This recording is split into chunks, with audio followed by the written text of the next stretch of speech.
کہ آپ کو یہ کام کرنا ہے اور ہم اس پہ کوئی عذر کوئی بہانہ نہیں سنیں گے، کوئی عذر کوئی بہانہ نہیں سنیں گے، تمہیں یہ کام کرنا ہی ہے۔ تو آپ سمجھ جاتے ہو یہ کام کرنا ہی ہے، چونکہ سامنے والے نے کنڈیشن لگا دیا ہے کہ ہم کوئی بہانہ نہیں سننا چاہیں گے، تو پھر آپ کوئی بہانہ نہیں بنا سکتے، کام کرنا ہے تو کرنا ہی ہے۔ تو ایسے ہی مال کی زکات نکالنا ہی ہے۔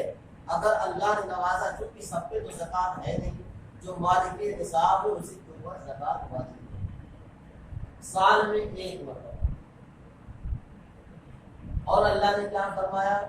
قد افلح المؤمنون الذین هم فی صلاتهم خاشعون والذین هم عن اللغو معرضون، اور جو بیہودہ باتوں سے پرہیز کرتے ہیں، اجتناب کرتے ہیں۔ تو بیہودہ باتیں، آپ کی زبان سے جو بھی جملے نکل رہے ہیں اسے فرشتہ نوٹ کر رہا ہے۔ تو ہنسی مذاق میں گالی دینا بھی گناہ ہے، ہنسی مذاق میں جھوٹ بولنا بھی گناہ ہے۔ آپ ہم کو مذاق کر رہے تھے تو مذاق میں گالی نہیں چلتی، مذاق کرنا درست ہے، آپ مذاق کر سکتے ہیں، لیکن مذاق میں بھی گالی دینا گناہ ہے، مذاق میں بھی گالی دینا گناہ ہے۔ تو بیہودہ باتوں سے بچنا ہے۔ بیہودہ باتیں وہ ایسی باتیں جسے سن کر کے انسان کو غصہ آئے یا مایوب لگے، عیب سا لگے۔ بیہودہ باتیں بہت ساری باتیں آ جائیں گی بیہودہ باتوں میں، اس کی زیادہ تشریح کرنے کی ضرورت نہیں، آپ لوگ سمجھدار ہیں۔ تو بیہودہ باتوں سے جو بچتے ہیں، اللہ نے قرآن میں صاف فرمایا، جو بیہودہ باتوں سے بچتے ہیں وہ کامیاب ہیں، اور جو اپنی شرمگاہوں کی حفاظت کرتے ہیں، یعنی اپنے آپ کو گناہوں سے بچاتے ہیں۔ اپنے آپ کو گناہوں سے بچانا ہے، خواہشات نفسانی کو کنٹرول میں رکھنا ہے۔ کیونکہ انسان گناہ کی طرف جاتا ہے تو اس کا نفس اور شیطان یہ دونوں مل کر کے اسے گناہ کراتے ہیں، اور انسان نوجوانی کے عالم میں زیادہ گناہ کرتا ہے، کیونکہ جوانی کا غلبہ ہوتا ہے اور نفس کا غلبہ ہوتا ہے، شیطان بھی غالب آ جاتا ہے، یہ سارے اکٹھا ہو کر کے بندے کو گناہ کے راستے پہ ڈال دیتے ہیں۔ تو اپنے آپ کو گناہوں سے بچانا ہے۔ اگر گناہوں سے ہم نہیں بچیں گے تو پھر اللہ کے عذاب سے کوئی بچا نہیں سکتا، تو پھر اللہ کی مرضی، جسے چاہے معاف کرے، جسے چاہے پکڑ لے۔ وہاں تو کوئی سفارش کرنے والا بھی نہیں، وہ حی و قیوم ہے، معاف کرنا چاہے تو چھوٹی سی نیکی پہ معاف فرما دے، اور نہ معاف فرمانا چاہے، پکڑنا چاہے تو انسان کتنی ہی بڑی بڑی نیکیاں کیوں نہ پیش کرے، ایک معمولی گناہ کر دے، بندے کو اسی معمولی گناہ کی وجہ سے جہنم میں ڈال دے۔ وہاں کوئی احتجاج نہیں کر سکتا، اے اللہ تو ایسا کیوں کر رہا ہے میرے ساتھ۔ ہاں، اللہ ضرور پوچھے گا بندوں سے، نام اعمال اس کے سامنے رکھے جائیں گے، اور ہم جو بھی دنیا میں کر رہے ہیں یہ ساری چیزیں دفتر میں نوٹ کر رہا فرشتہ، اور کل بروز محشر جب قیامت قائم ہوگی اور میدان حشر جب قائم کیا جائے گا قیامت آنے کے بعد، اور میدان محشر میں سارے لوگ اکٹھا کیے جائیں گے، اکٹھا کیے جائیں گے، اللہ بندے سے پوچھے گا کہ تم نے گناہ کیا ہے کہ نہیں کیا؟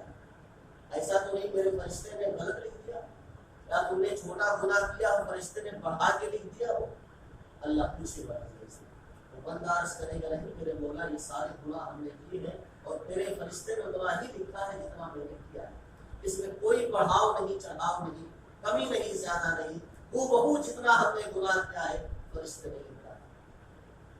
اللہ فرمائے گا آج تم پر انصاف کیا جائے کہ کوئی ظلم نہیں کیا جائے، تمہیں دنیا میں تم کو کس نے ستایا ہے، آج اس کا بدلہ دیا جائے گا، میں بدلہ دینے کے لیے تیار ہوں۔ یہاں تک کہ سینگ والی بکری ہوتی ہے، ایک بغیر سینگ کی بکری ہوتی ہے، تو جو سینگ والی بکری ہوتی ہے اگر اس نے کسی بغیر سینگ والی بکری کو مارا ہے تو اس کا بھی حساب ہے، اس بکری کو بھی اللہ حساب دلائے گا، اس نہ سینگ والی بکری کو اس نے مارا۔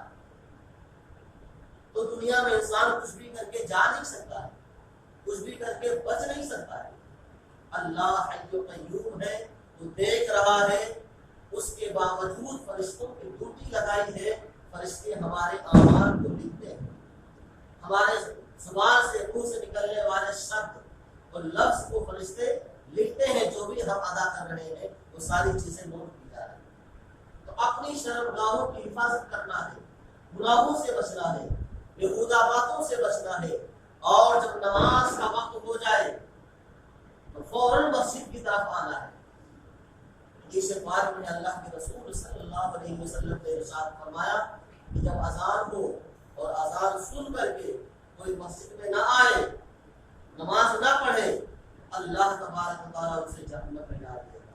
پھر یہ نہیں پوچھا جائے گا، عذر نہیں سنا جائے گا اس کا، وہ کوئی عذر پیش کرنا چاہے، بہانہ پیش کرنا چاہے، نہیں سنا جائے گا۔ اذان سن کر کے تم مسجد میں کیوں نہیں آئے، نماز تم نے کیوں نہیں ادا کی، اسے پوچھا جائے گا۔ بہرحال قرآن میں کیا ہے، والذین هم عن اللغو معرضون، جو بیہودہ باتوں سے پرہیز کرتے ہیں، والذین هم للزکاۃ فاعلون، اور جو زکات دینے کا کام کرتے ہیں، والذین هم لفروجہم حافظون، اور جو اپنی شرمگاہوں کی حفاظت کرتے ہیں۔ شرمگاہوں کی حفاظت کرنا ہے، گناہ کی طرف نہیں جانا ہے، اپنی جوانی کو بچا کے رکھنا ہے، اپنی نگاہوں کو گناہوں سے بچا کے رکھنا ہے، اپنے کان کو گناہوں سے بچا کے رکھنا ہے، کیونکہ زنا ایک جسمانی زنا ہوتا ہے، ایک آنکھ کا بھی زنا ہوتا ہے، کان کا بھی زنا ہوتا ہے، تو کان کی بھی حفاظت کرنی ہے، اپنے کان کی اور آنکھ کی بھی حفاظت کرنی ہے، ہر طرح سے جو ہے گناہوں سے اپنے آپ کو بچانا ہے، اپنے وجود کو بچانا ہے۔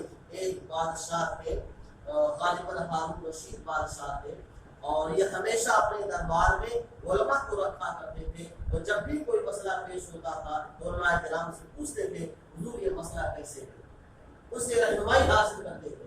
تو ایک مرتبہ دربار لگا ہوا تھا، آپ نے کہا یہ بتائیے آپ لوگ میرا ٹھکانہ کہاں ہے، جنت میں جاؤں گا یا جہنم؟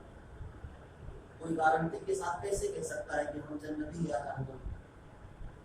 بس زیادہ سے زیادہ یہی کہا جا سکتا ہے کہ اللہ کی ذات سے، اللہ کی رحمت سے امید رکھو، انشاءاللہ آپ جنت میں جائیں گے، لیکن کوئی گارنٹی نہیں دے سکتا کسی کے بھی، کسی بھی انسان کی گارنٹی نہیں، کوئی پکا جنتی ہے اور جنت ہی میں جائے گا، ایک گارنٹی کے ساتھ کوئی نہیں ہو سکتا۔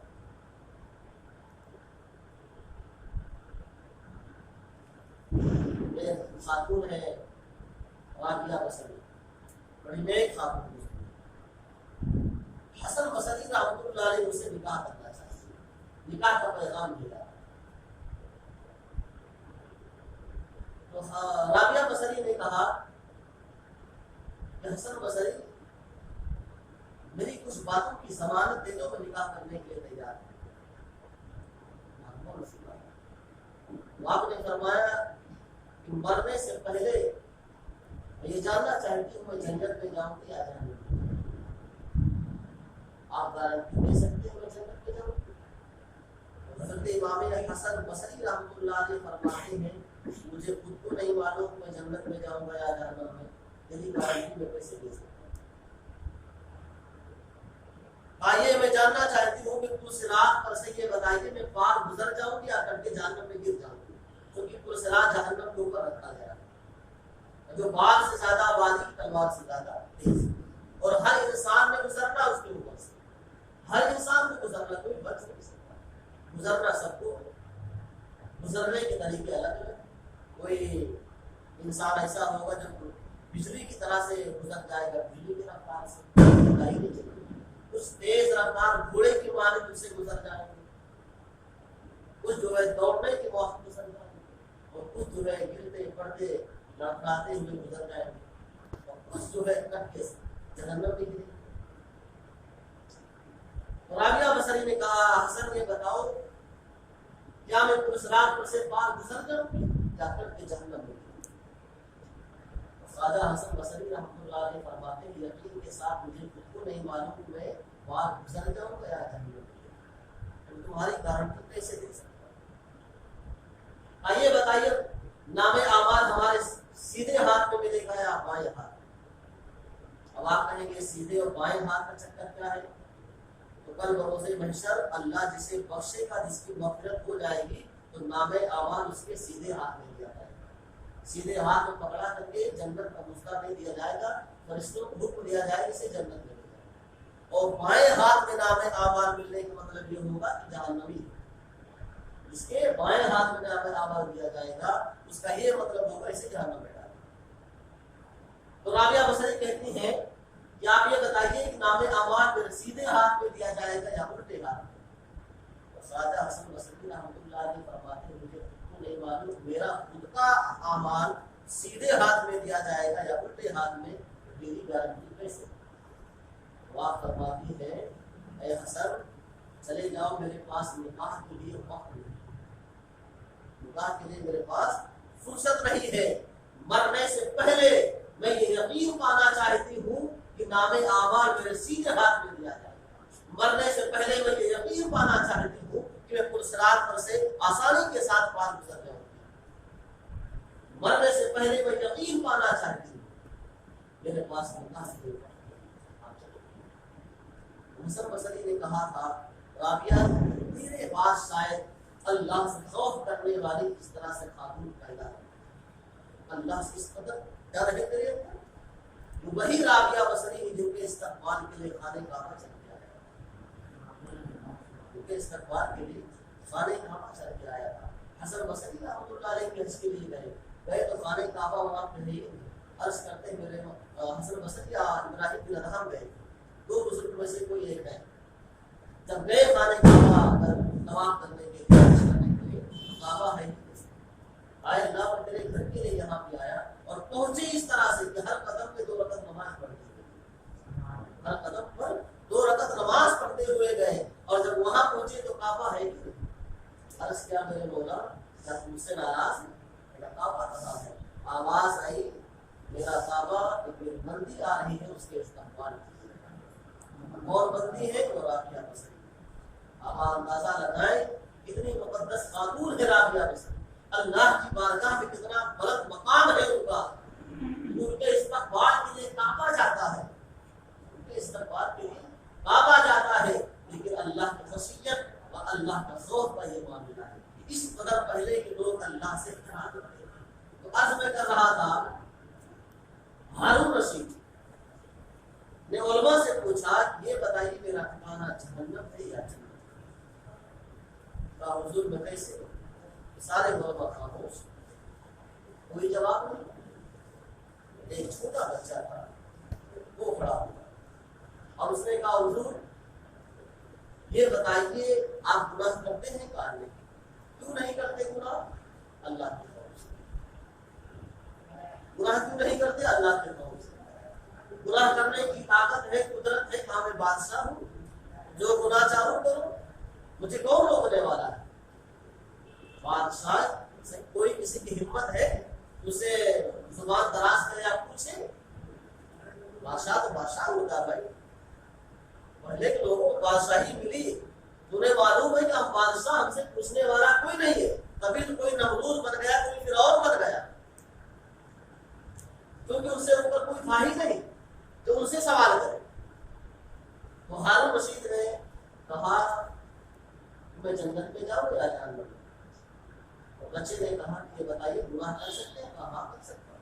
کرتے کیوں نہیں گناہ؟ اللہ کے خوف سے۔ تو بچے نے قرآن کی آیت پڑھی وَأَمَّا مَنْ خَافَ مَقَامَ رَبِّهِ وَنَهَى النَّفْسَ عَنِ الْهَوَىٰ فَإِنَّ الْجَنَّةَ هِيَ الْمَأْوَىٰ۔ قرآن میں اللہ فرماتا ہے جو اپنے آپ کو خواہشات نفسانی سے روکے گا، جو اپنے آپ کو گناہوں سے روکے گا، اللہ فرماتا اس کا ٹھکانہ جنت۔ بچے نے کہا اے بادشاہ